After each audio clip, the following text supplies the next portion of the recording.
Today I'm going to be showing you how to create a Revolut business account. It is a pretty easy thing to do, so let's get started. First, open the Revolut app on your browser or on your mobile phone. Then click on the Join Now button. It gives you three options: create a corporate account, create a freelancer account, or join a company. I will choose the second option, create a freelance account. In some countries, it is not available. Choose your country. I will be choosing Australia and then click on the continue button. Now enter the email address or sign up with Google.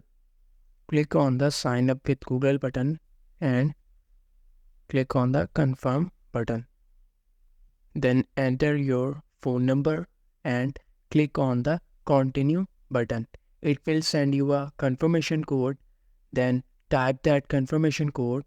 After that, we have to enter the details about our business and some other stuff in the next page. When we enter the details, we have to wait for a couple of days until they confirm our account, and that's how you can create a Revolut business account